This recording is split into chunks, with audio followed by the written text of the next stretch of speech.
Olá, sejam bem-vindos ao canal SofosMed. Eu sou Emília Carolina, médica hematologista, e aqui você encontra aulas de hematologia, oncologia e cuidados paliativos. Hoje eu vou falar sobre uma condição muito frequente na prática clínica hematológica, a anemia após cirurgia bariátrica. E atenção, aparece frequentemente em questões de prova de faculdade, de residência desse jeito. Qual a principal complicação crônica da cirurgia bariátrica? A resposta é anemia. Se tiver um hemograma lá com anemia microcítica, você marca ferroprivo. E se for macrocítica, você marca megaloblástica, por má absorção de vitamina B12. Eu me arrisco a dizer que todos os pacientes após cirurgia bariátrica terão anemia na falta de um acompanhamento, de uma reposição de vitaminas. Quer saber mais? Fica por aqui com a gente. Essa aula vai ter foco nas duas causas mais frequentes de anemia pós-bariátrica, que é a deficiência de ferro e de vitamina B12. Com o aumento global da obesidade nas últimas décadas, a cirurgia bariátrica se consolidou como uma das intervenções mais eficazes para a perda de peso sustentável. E melhora das comorbidades metabólicas também. É indicada para pacientes com IMC maior ou igual a 40 ou aqueles com IMC maior que 35, associada a comorbidades como diabetes tipo 2, hipertensão ou apneia do sono. Essa cirurgia modifica profundamente a anatomia e a fisiologia do trato gastrointestinal e causa alterações significativas na absorção de micronutrientes essenciais para a eritropoese. As técnicas cirúrgicas mais utilizadas atualmente são a gastrectomia vertical, conhecida como sleeve, e o bypass gástrico em Y de Roux. As duas cirurgias promovem restrição alimentar porque diminui o tamanho do estômago. As duas diminuem a secreção de ácido clorídrico e de fator intrínseco, mas o bypass gástrico acrescenta um componente importante na desabsorção intestinal. O alimento deixa de passar pelo duodeno e por parte do jejum proximal, regiões fundamentais para a absorção de diversos micronutrientes. Primeiro eu vou falar brevemente como funciona a fisiologia da absorção normal e aí então vai ficar mais fácil de entender como essas duas cirurgias causam anemia. O ferro M, presente principalmente em carnes ou outras fontes de proteína animal, ele é absorvido de uma forma mais eficiente. Já o ferro não M, presente em alimentos de origem vegetal, depende de etapas adicionais para a sua absorção adequada. O ácido clorídrico no estômago promove a liberação de ferro das proteínas alimentares e facilita a conversão do ferro férrico para o ferro ferroso, que é a forma mais facilmente absorvida pelos enterócitos, predominantemente no duodeno e no jejum proximal. Uma vez dentro do enterócito, o ferro pode ser armazenado temporariamente na forma de ferritina ou transportado para a circulação sistêmica através da ferroportina. Na corrente sanguínea, ele se liga à transferrina, que é responsável pela distribuição nos tecidos, incluindo medula óssea, onde esse ferro vai ser utilizado para a produção de hemoglobina, e também pode seguir para o armazenamento na forma de ferritina, principalmente no fígado. Na cirurgia bariátrica, o que acontece? Primeiro, existe uma redução do estômago, e aí reduz a acidez gástrica, dificulta a liberação e a conversão desse ferro proveniente da dieta. Segundo, no bypass gástrico, a exclusão do duodeno do trânsito alimentar, justamente principal local de absorção do ferro. E terceiro, muitos pacientes desenvolvem uma intolerância a carnes vermelhas e passam a consumir menor quantidade de ferro M. A deficiência de ferro costuma evoluir de maneira progressiva. Primeiro, ocorre uma redução nos estoques corporais de ferro, refletida pela queda da ferritina. E aí, em seguida, surgem alterações de transporte do ferro, como a redução da saturação de transferrina. Com a progressão da deficiência, instala-se então a anemia ferropriva clássica, que é caracterizada por microcitose e por hipocromia. Clinicamente, aí vocês já sabem o que acontece. Os pacientes podem apresentar fadiga, redução da tolerância a exercício, cefaleia, queda de desempenho cognitivo, palidez cutânea mucosa, queda de cabelos e outras coisas. O tratamento da deficiência de ferro depende da gravidade da anemia, do tipo da cirurgia que o paciente realizou e da tolerabilidade do trato gastrointestinal do paciente. Embora a absorção do trato gastrointestinal seja diminuída, não é proibido fazer reposição oral. Nós sabemos que a absorção será menor, mas isso pode ser benéfico, porque isso aí vai retardar a necessidade do paciente usar o ferro venoso. Então, assim, não existe um consenso, uma diretriz, um bom nível de evidência para quando começar o ferro oral, mas pode se iniciar 14 dias depois da cirurgia bariátrica. De preferência, formulações de cápsula, de gomas mastigáveis para evitar a epigastralgia. E quais são as opções, quais são as formulações que existem no mercado? Tem o sais de ferro, que é o sulfato ferroso, que pode apresentar menor biodisponibilidade, menor tolerância a trato gastrointestinal, mas lembrando que é a única fornecida pelo SUS. Existe também o glicinato férrico, existe o ferro polimaltosado e também o lipossomal. Algumas orientações práticas importantes para otimizar a absorção do ferro. Ele deve ser administrado preferencialmente longe da ingestão de cálcio, leite, café, chá, porque isso aí pode reduzir a biodisponibilidade. E consumir associado com alimentos cítricos, ou mesmo comprimidos de vitamina C, que vai favorecer a absorção do ferro.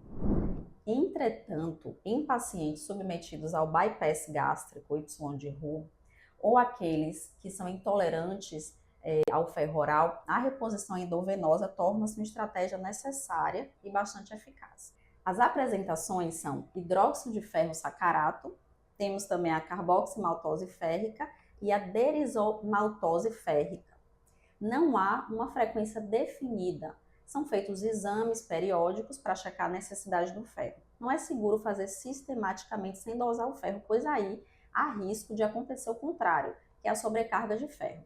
E a gente tem vídeo aqui no canal sobre sobrecarga de ferro. Você pode checar aqui. Agora vamos falar sobre a vitamina B12. Ela é encontrada quase exclusivamente em alimentos de origem animal, como carnes, peixes, ovos e laticínios. Alguns alimentos industrializados podem conter vitamina B12 adicionada, como cereais matinais, bebidas vegetais fortificadas, como aquelas de soja, aveia ou amêndoas. A absorção de vitamina B12 é um processo mais complexo que o do ferro, envolve várias etapas, inicialmente no estômago, ácido gástrico, e a pepsina promovem a liberação da vitamina B12 das proteínas alimentares, e aí em seguida essa vitamina B12 se liga à proteína transportadora chamada aptocorrina. No duodeno, enzimas pancreáticas degradam essa proteína e permitem que a vitamina B12 se ligue ao fator intrínseco, que é uma glicoproteína que foi produzida lá no estômago pelas células parietais gástricas.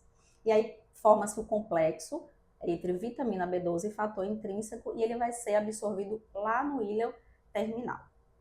E aí, após a cirurgia bariátrica, vários desses mecanismos são afetados. Primeiro, como a gente já falou, o volume do alimento ingerido diminui, ocorre a redução do ácido gástrico e da produção de fator intrínseco também. A deficiência de vitamina B12 pode levar ao desenvolvimento de anemia megaloblástica, caracterizada por macrocitose e alterações da maturação nuclear nas células hematopoéticas. A gente também tem vídeo sobre isso aqui no canal, no SofosMed. É só clicar aqui.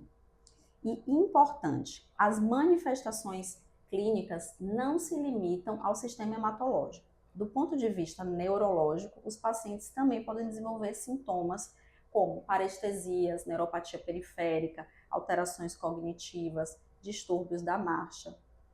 E se lembrem de, no exame físico, avaliar a língua do paciente, porque ela pode estar lisa, brilhante, avermelhada, muito sensível e dolorosa por causa da atrofia das papilas gustativas, que é chamada de glossite. A reposição da vitamina B12 nesses pacientes é intramuscular ou sublingual. São feitas injeções periódicas de cianocobalamina ou hidroxicobalamina, e essa costuma ser a estratégia mais utilizada, e algumas formulações de vitamina B12 também já vêm com B1 e B6, porque essas vitaminas também são afetadas na cirurgia bariátrica. Grande parte das pessoas recebe uma ampola a cada 3 meses, ou seja, 4 aplicações por ano, mas sempre também é preciso medir os níveis de vitamina para individualizar essa frequência para cada paciente. Também pode ser utilizada a suplementação sublingual em doses elevadas diárias. Funciona muito bem, mas a desvantagem é que torna o tratamento mais dispendioso, uma vez que as injeções são mais baratas e esse tratamento vai durar para o resto da vida, então pode pesar um pouco no bolso daquela pessoa que vai fazer a reposição sublingual. Vamos falar agora de outros nutrientes. Porque, embora o ferro e a vitamina B12 sejam as causas mais frequentes de anemia após cirurgia bariátrica, é importante lembrar que outras deficiências nutricionais também podem acontecer. A deficiência de cálcio, de vitamina D, porque a absorção intestinal da vitamina D depende do processo de digestão e absorção de gorduras. A vitamina B1, B6, ácido fólico, que é a vitamina B9, zinco e até deficiências de cobre, que é rara, mas que pode causar uma anemia que até inclusive simula a neoplasia mielodisplásica. Do ponto de vista clínico, alguns grupos apresentam um risco particularmente elevado de desenvolver anemia após a cirurgia bariátrica. Entre eles, a gente pode destacar mulheres em idade fértil com fluxo menstrual, e inclusive há benefício de suspender a menstruação se aquela mulher não tem intenção de engravidar a curto prazo. E lembrar que a absorção de anticoncepcional oral pode ser errática, sendo melhor escolher métodos contraceptivos alternativos que não dependem de absorção de trato gastrointestinal, por exemplo, intramuscular, implantes, DIU com progestágeno, adesivos, PETs. Outro grupo também, claro, são aqueles pacientes submetidos a procedimentos com maior componente desabsortivo. Além disso, tem os vegetarianos ou veganos e pessoas com baixa adesão à suplementação nutricional recomendada no pós-operatório. Diante disso, como evitar a anemia pós-cirurgia bariátrica? Primeiro, idealmente, todos os indivíduos candidatos à cirurgia bariátrica devem fazer uma avaliação laboratorial antes do procedimento, incluindo hemograma completo, ferritina, vitamina B12, ácido fólico e outros nutrientes também. Segundo, após a cirurgia, o paciente precisa de um segmento clínico e laboratorial periódico, orientação nutricional adequada, associado ao uso regular de suplementação polivitamínica. Terceiro, identificar os pacientes de maior risco para anemia, aqueles que a gente comentou anteriormente, e fazer um acompanhamento mais estrito.